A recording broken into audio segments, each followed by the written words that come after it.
نبی اکرم صلی اللہ علیہ وسلم کا فرمان ہے کہ اس قرآن مجید کے اندر ایک ایسی صورت ہے جس کی 30 آیات مبارکہ ہے. فرمایا کہ جس کے سینے کے اندر وہ محفوظ ہے، جس نے اس کو یاد کر لیا ہے اور رات کو سونے سے پہلے اس کی تلاوت کرتا ہے. فرمایا رات کو جب کمرے کے اندر سو جاتا ہے تو پوری رات فرشتے اس کی حفاظت کرنے کے لیے مامور ہو جاتے ہیں. قبر کے اندر جاتا ہے وہ انسان بعد میں پہنچتا ہے. قبر کے اندر سورۃ ملک ہے پہلے پہنچ جاتی ہے. بسم اللہ الرحمن الرحیم.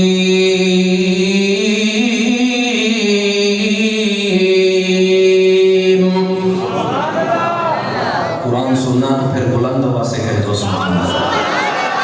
اس لیے تو ہم ہیں قرآن والے.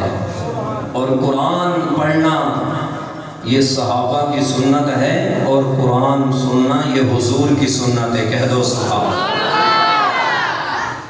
ایک صحابی رسول حضرت ابی بن کعب رضی اللہ تعالی عنہ جو اس امت کے سب سے بڑے قاری ہیں، ایک دفعہ آمنہ کے لال جناب حضرت محمد رسول اللہ صلی اللہ علیہ وسلم نے فرمایا ابی میرا دل چاہتا ہے کہ آج اللہ کے کلام کی آپ تلاوت کریں، میں محمد سنو. حضرت ابی بن کعب رضی اللہ تعالی عنہ فرمانے لگے عرض کی یا رسول اللہ یہ کلام آپ کے اوپر نازل ہوا ہے لیکن سننے کے لیے آپ مجھے کہہ رہے ہیں. کتنے خوش قسمت وہ صحابہ کہ جو حضور صلی اللہ علیہ وسلم کو قرآن سناتے تھے. حضور امام ہوتے تھے تو صحابہ مقتدی ہوتے تھے. صحابہ نیچے بیٹھ کے اللہ کے نبی کی بات سنتے تھے.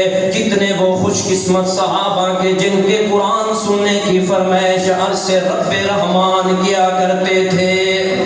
حضرت ابی بن کعب رضی اللہ تعالیٰ عنہ سمجھ گئے کہ اشارہ کہیں اور سے ہو گیا ہے. عرض کیا رسول اللہ آپ کہہ رہے ہیں کہ قرآن سنائیں یا کسی کا حکم آ گیا ہے؟ اللہ کے پیارے نبی نے فرمایا ابی میں نہیں کہہ رہا وما ينطق عن الهوى ان هو الا وحی یوحی. جو اللہ کا نبی ہوتا ہے اپنی مرضی سے بولتا نہیں ہے، اپنی مرضی سے کوئی بات نہیں کرتا. ان کی ہر بات اللہ کی طرف سے وحی ہوتی ہے. حضرت ابی بن کعب کو حضور نے فرمایا او میرے پیارے صحابی تو وہ خوش قسمت صحابی ہے کہ جس کے قرآن کی سننے کی فرمائش اللہ نے عرش سے کر دی ہے. جبریل امین میرے پاس آ گیا ہے کہ اے محمد الرسول اللہ یا رسول اللہ اللہ نے مجھے حکم دے کر بھیجا ہے کہ آج اپنے شاگرد ابی بن کعب کو کہیں کہ یہ قرآن پڑھے. فرش پہ آپ صحابہ کی مجلس میں بیٹھ کے آپ ابی بن کا قرآن سنیں. عرش پہ خود خدا اللہ کا یہ میرا کلام ہے، میں ابی بن کعب کا قرآن سنوں گا. کتنا وہ خوش قسمت صحابی.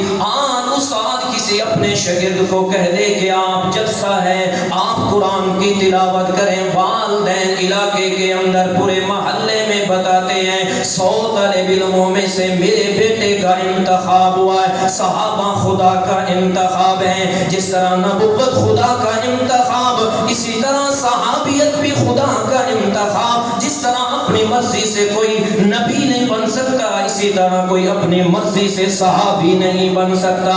حضرت ابی بن کعب رضی اللہ تعالی عنہ کی آنکھوں کے اندر آنسو شروع ہو گئے ہیں، خوشی کے اندر جھوم بھی رہے ہیں. میرے محمد رسول اللہ بھی حضرت ابی بن کعب کا قرآن سن رہے ہیں. مثال کے طور پر حضرت ابی حضور کے شاگرد نے قرآن کی تلاوت شروع کر دی. بسم اللہ الرحمن الرحیم.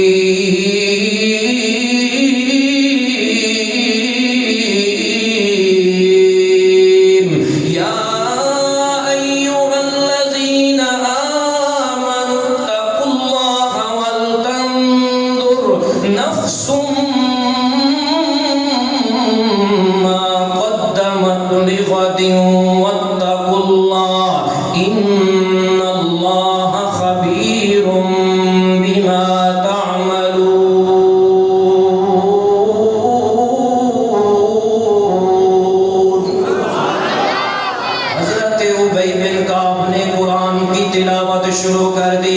اللہ کے نبی بھی قرآن سن رہے ہیں, صحابہ کرام بھی صحابی رسول کا قرآن سن رہے ہیں. حضور صلی اللہ علیہ وسلم نے فرمایا کہ 30 آیت والی یہ سورت جس کے دل کے اندر محفوظ ہو جاتی ہے وہ کون سی ہے؟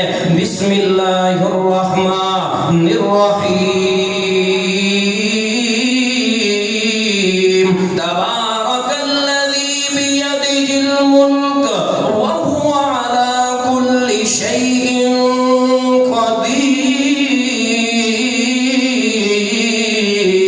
الذی خلق الموت والحیاة لیبلوکم ایکم احسن عملا وهو العزیز الغفور. بلند آواز سے ذرا کہہ دیجئے سبحان اللہ. آئیے قرآن کے ساتھ محبت کریں. قرآن دی اس آیت ذرا ترجمہ بھی سنیں. تبارک الذی, بڑی برکت والی ہے وہ ذات. کیڑی ذات؟ جس ذات نے آسمان کو بلندی دی ہے. کون سی ذات؟ جو عزت و ذلت کا مالک ہے. کون سی ذات جو جس کو چاہے بیٹے عطا کر دے, جس کو چاہے وہ بیٹیاں عطا کر دے, جس کو چاہے وہ دنیا کی دولت دے دے, جسے چاہے وہ چھین لے, اس سے کوئی پوچھنے والا نہیں. تبارک الذی بیدہ الملک وہو علی کل شیء قدیر. پوری کائنات کے اوپر قبضہ قدرت کس کا ہے؟ ذرا بلند آواز سے کہہ دو اللہ کا. ساری کائنات کا مالک کون؟ ساری کائنات کا خالق کون؟ ساری کائنات کا مشکل کشا کون؟ ساری کائنات کا حاجت روا کون؟ یہ ساری کائنات کو چلانے والا کون؟ یہ ساری کائنات کو روزی دینے والا کون؟ وہ میرا رب چاہے تو وہ بازوں سے بھی پرندوں کو مروا سکتا ہے. میرا رب چاہے تو فرعون اور نمرود کو غرق کر دے, اسی دریا میں حضرت موسیٰ علیہ السلام کو راستہ دے دے. میرے رب سے کوئی پوچھنے والا نہیں ہے. تبارک الذی بیدہ الملک وہو علی کل شیء قدیر. الذی خلق الموت والحیاة لیبلوکم ایکم احسن عملا. اللہ رب العزت وہ ہے جس نے زندگی کو بھی بنایا ہے, جس نے موت کو بھی بنایا ہے. مسلمانوں آؤ اس قرآن کے ساتھ محبت کریں, اس قرآن کے ساتھ یاری لگا لیں, اس قرآن کو اپنے سینے کے اندر محفوظ کر لیں. آج آپ کے اس مدرسے کے اندر غریب بچے پڑھتے ہیں. رب محمد کی قسم ہے جب یہ غریب بچہ یہاں سے پڑھ کے جائے گا, پیچھے خان تو چودھری بھی کھڑا ہوگا, کوئی علاقے کا رئیس بھی کھڑا ہوگا, لیکن غریب کا بچہ جب مصلی پہ کھڑا ہو کے اللہ اکبر کہتا ہے, اب نواب زمانہ بھی کوئی آ جائے, کوئی علاقے کا رئیس بھی آ جائے, تو اس حافظ قرآن کے پیچھے کھڑا ہے. اس کی جرت نہیں ہے کہ یہاں سے وہ نکل جائے, اس کی جرت نہیں ہے کہ وہ حافظ قرآن غریب کے بچے کو مصلی سے دور کر دے. خود آ جائے. یہ قرآن کی عظمت ہے, یہ قرآن نے عزت دی ہے. میرے بھائیو, آج آپ کے محلے کے اندر یہ دینی درسگاہیں جتنی ہیں, آؤ ان کے ساتھ محبت کریں. میرے محبوب پیغمبر نے فرمایا یا تو عالم بن جاؤ, اگر عالم نہیں بن سکتے تو طالب علم بن جاؤ, اگر طالب علم بھی نہیں بن سکتے تو پھر قرآن پڑھنے پڑھانے والوں کے ساتھ محبت کرنے والے بن جاؤ گے. علماء سے سنا ہے میں نے تو اتنا بھی, قرآن کی تو بڑی عظمت ہے. جب حافظ قرآن کو قیامت کے روز سنہری تاج پہنایا جائے گا, ان کے والدین کی بھی بخشش ہو جائے گی, 10 گھر کے افراد کو جنت کے اندر لے کے چلا جائے گا. وہ خود بھی حافظ قرآن کو اللہ حکم دے گا, آؤ نا. دنیا والوں نے بڑی باتیں کی تھی, آپ کے اوپر تانے کرتے تھے, آپ کے شکوے شکایت کرتے تھے کہ دنیا پہ حافظ نے کیا لیا ہے, عالم کے پاس کیا ہے. میرا رب بتائے گا کہ اصل عزتیں تو آخرت کی عزتیں ہیں. جب حافظ قرآن کو کہا جائے گا کہ اب یہ جنت کی سیڑھیاں چڑھتا جاتے, اللہ کے قرآن کی تلاوت کرتا جا, کیا وہ کتنا خوش قسمت حافظ قرآن ہوگا جب قرآن کی تلاوت کرے گا. بسم اللہ الرحمن الرحیم.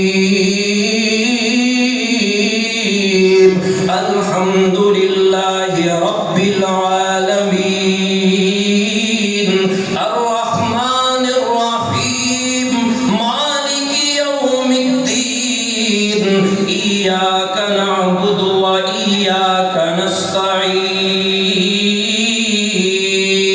نماز کے اندر آ کے اللہ کے سامنے ہم جھکتے ہیں، اللہ کے سامنے ہاتھوں کو بھی پھیلاتے ہیں، لیکن جب مسجد سے نکل جاتے ہیں، جب نماز سے باہر نکل جاتے ہیں، پھر کبھی کسی پیر کے سامنے اپنے سر کو جھکا کے کھڑے ہیں، کبھی کسی دربار کے سامنے اپنے سر کو جھکا کے کھڑے ہیں۔ اللہ رب العزت نے قرآن مجید کے اندر فرما دیا ہے میں سبھی کو معاف کر سکتا ہوں، میں بڑا غفور الرحیم ہوں، جسے چاہوں کوئی 80 سال کا گناہگار بھی میرے سامنے آ جائے۔ فرمایا قل یا عبادی الذین اسرفوا علی انفسہم لا تقنطوا من رحمت اللہ ان اللہ یغفر الذنوب جميعا۔ میرے رب نے کوئی قید نہیں لگائی کہ میں اتنے گناہ معاف کروں گا اور اتنے گناہ نہیں معاف کروں گا۔ فرمایا 80 سال تو میری نافرمانی کے اندر زندگی گزار دی ہے، اب تیرا ارادہ بن گیا ہے مجھے منانے کے لیے۔ میرا رب کہتا ہے میرے دروازے پہ آنے کی دیر ہے، جیسے ہی تو میرے سامنے اپنے ہاتھوں کو اٹھائے گا معافی مانگے گا، فرمایا میں صرف تیرے گناہوں کو معاف نہیں کروں گا بلکہ میں تیرے گناہوں کو بھی نیکیوں کے اندر تبدیل کر دوں گا۔ فَأُولَٰئِكَ يُبَدِّلُ اللَّهُ سَيِّئَاتِهِمْ حَسَنَاتٍ۔ جب ہم قرآن سے دور ہوں گے، قصے کہانیاں سنیں گے، کوئی ادھر کی کوئی ادھر کی، تو پھر میرے بھائیوں کیسے ہمارے گھروں کے اندر دین آئے گا؟ اس صحابی رسول حضرت ابی بن کعب رضی اللہ تعالیٰ عنہ نے قرآن کی تلاوت مکمل کی ہے، صحابہ کرام بھی رو رہے ہیں، حضور صلی اللہ علیہ وسلم کی آنکھوں میں بھی آنسو آ گئے۔ اب توجہ کیجئے گا، حافظ قرآن کا تو مقام یہ ہے کہ اپنے خاندان کے 10 آدمیوں کے لیے جنت کو واجب کرا لیا ہے، لیکن وہ غریب کا بچہ جو مدرسے میں آ کے قرآن پڑھا ہے جنت کے اندر نہیں جا رہا۔ توجہ کیجئے، مدرسوں کے ساتھ تعاون کر کے کبھی علماء کے اوپر احسان نہ جتلایا کریں، یہ آپ نے اپنی آخرت بنائی ہے۔ حافظ قرآن کو بھی عصمت مل گئی، جنت کے اندر پہنچ گیا، گھر کے 10 افراد کے لیے بھی جنت کو واجب کرا لیا ہے۔ اب حافظ قرآن جنت کے دروازے پہ، جنت کی چوکھٹ پہ کھڑا ہے، اندر نہیں جا رہا، اندر نہیں جا رہا۔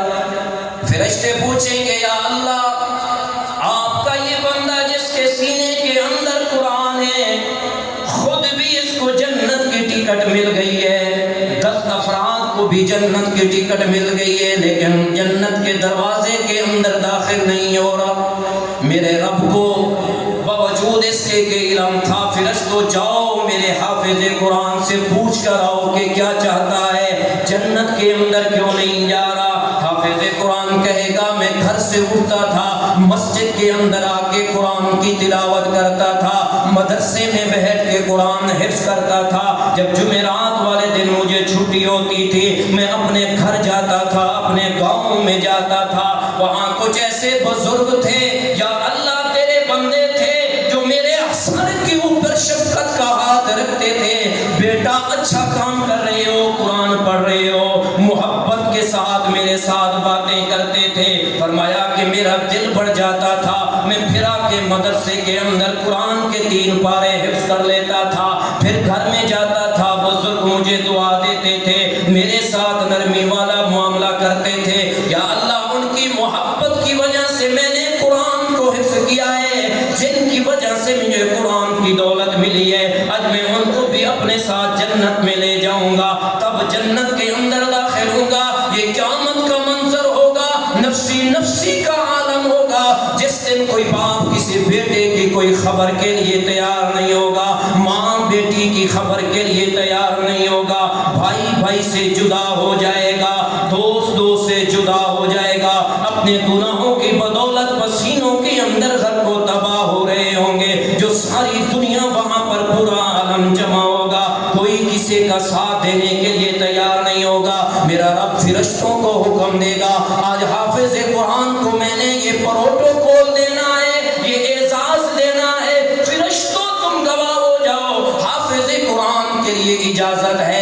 تو نظر دوڑائیں پورے مجمع کے اندر حافظ قرآن کے ساتھ جس نے محبت کی ہے، میں رب یہ اجازت دے رہا ہوں حافظ قرآن کو کہیں اس کا ہاتھ پکڑ کے اس کو بھی جنت کے اندر لے جائیں۔ آج علماء کے ساتھ بدتمیزی، نفرت اور دل کے اندر ایسی باتیں کرنا رکھنا میڈیا کا دور ہے۔ کچھ یوٹیوبر ایسے بیٹھے ہیں وہ سمجھتے ہیں بس ہم ہی دین پہنچا رہے ہیں، کیا ضرورت ہے علماء کی؟ اس لیے میرے بھائیو، علماء کے ساتھ محبت کرنا اللہ رب العزت اس وجہ سے بھی بندوں کو جنت کا ٹکٹ عطا فرمائے۔ اس لیے صرف قرآن نہیں، قرآن تو بڑی اعزاز اور بڑی مرتبت والی کتاب ہے۔ فرمایا کہ جس کے سینے کے اندر آ جائے آپ اس کے ساتھ محبت کریں گے تو اللہ کی رحمت آپ کے اوپر برسے گی۔ حضور نے فرمایا کہ جتنا ٹکڑا آپ کو قرآن مجید کا آپ کے سینے کے اندر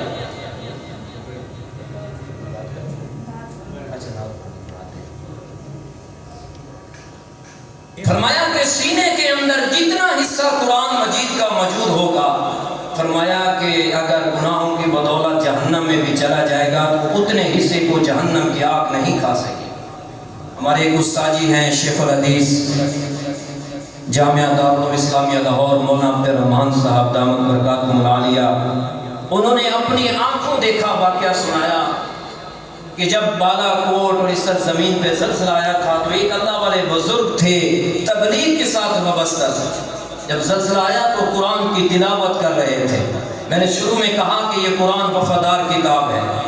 اللہ کا کرنا ہوا کہ بلڈنگ گری اور ایسے ہی قرآن سینے کے اوپر آ گیا اور ایسے ہاتھ آ گیا، اور یہ جن آدمیوں نے دیکھا واقعہ سنایا، میں نے استاد جی سے پوچھا، وہ ابھی تک بھی زندہ ہیں۔ فرمایا کہ اس قرآن کو سینے کے ساتھ لگایا اور ایسے ہی موت آ گئی۔ فرمایا کہ کوشش کرنے کے باوجود بھی قرآن ان کے سینے سے جدا نہیں ہوا، قرآن کے ساتھ اس کو قبر کے اندر اتار دیا ہے۔ یہ اللہ نے دنیا پہ دکھایا ہے۔ جس قرآن نے دنیا کے اوپر اس آدمی کو نہیں چھوڑا، کیا قبر کے اندر وہ چھوڑ دے گا؟ ساری چیزیں بے وفا ہیں، ساری چیزیں، لیکن کیا چیز ہے؟ یہ نیک اعمال ہے، یہ آپ کے ساتھ چاہیے۔ گھر سے جنازہ اٹھتا ہے، تین چیزیں ہیں جو میت کے ساتھ جاتی ہیں، دو قبر سے پہلے رک جاتی ہیں اور تیسری چیز قبر میں جاتی ہے۔ رشتہ دار، دوست، احباب، یہ سب کچھ جیسے انسان فوت ہوتا ہے، والدین اور والدہ وہ تو گھر میں ہی کھڑی ہو جاتی ہیں، بھائی ہیں، دوست ہیں، زیادہ سے زیادہ قبر تک پہنچا دیں گے۔ یہ دونوں چیزیں، اور دوسرا مال، جیسے ہی انسان کی روح نکلتی ہے مال کہتا ہے کہ اب میں تمہارا نہیں ہوں، بلکہ اللہ والے کا بڑا جملہ وہ کہنے لگے کہ جب کوئی زندہ انسان بھی گھر سے نکلتا ہے نا، گھر میں گاڑی کھڑی ہے، گھر میں سونا ہے، گھر میں سب کچھ ہے، جیسے گھر سے نکلتا ہے وہ کہتا ہے کہ آپ جا رہے ہیں، ابھی میں آپ کا نہیں ہوں، واپس آ جائے گا تو میں آپ کا ہوں گا، اگر واپس نہیں آئے گا تو میں آپ کا نہیں ہوں۔ دوسری چیز مال، وہ بھی جواب دے گئے، اور تیسری چیز جو ہے وہ نیک اعمال ہیں جو انسان کی قبر اور حشر کے اندر کام ہے۔